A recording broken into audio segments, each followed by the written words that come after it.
రాష్ట్ర ప్రభుత్వం సంపూర్ణ మద్యపానం దిశగా అడుగులు వేయాలని బాపట్ల జిల్లా అద్దంకి నియోజకవర్గం జై భీమరావు భారత్ పార్టీ సమన్వయకర్త హేబేలు కోరారు.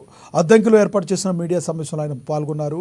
ప్రభుత్వం టెండర్ల ద్వారా విచ్చలవిడిగా మద్య దుకాణాలు ఏర్పాటు చేసి ప్రజల ప్రాణాలతో చెలగాటమాడుతుందని ఆయన విమర్శించారు. మద్య నియంత్రణలో భాగంగా ఒక ఆధార్ కార్డు మీద రోజుకి 1 క్వార్టర్ మాత్రమే ఇవ్వాలని హేబేలు డిమాండ్ చేశారు. విచ్చలవిడిగా మద్యం అమ్మకాల వలన కాపురాలు విచ్ఛిన్నమవుతాయని ఆయన ఆవేదన వ్యక్తం చేశారు. రాష్ట్రంలో ఏ ఒక్క పార్టీ అధికారంలోకి వచ్చినా కూడా మద్యపాన నిషేధాన్ని తీసుకోవడం లేదు. రాష్ట్రంలో ఏమైనా పర్వాలేదు, మా వ్యాపారాలు మాకు జరిపేసాలి, దానివల్ల వచ్చే ఆదాయంతో మేము ఆ పథకాలు ఈ పథకాలు ఇచ్చి ప్రజలు మళ్ళీ ఓటు బ్యాంక్ చేస్తున్నామని ఆలోచించేది వీళ్ళు పరిపాలన చేస్తున్నాయి తప్ప ప్రజల యొక్క వారికి ఉన్నటువంటి కష్టాలను కానీ వారికి ఎదురుగా ఇద్దామని కానీ యువతకు ఉపాధి ఇద్దామని కానీ ఇలాంటి ఆలోచన లేదు. మద్యం ఆదాయంతో ప్రభుత్వాలు నడిపే దిశగా ప్రతి పార్టీ ఆలోచిస్తుంది.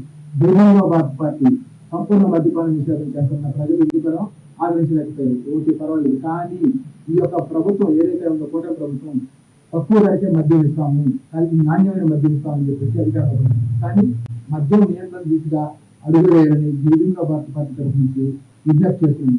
వారు రోజుకి ఒక ఆధార్ జిరాక్స్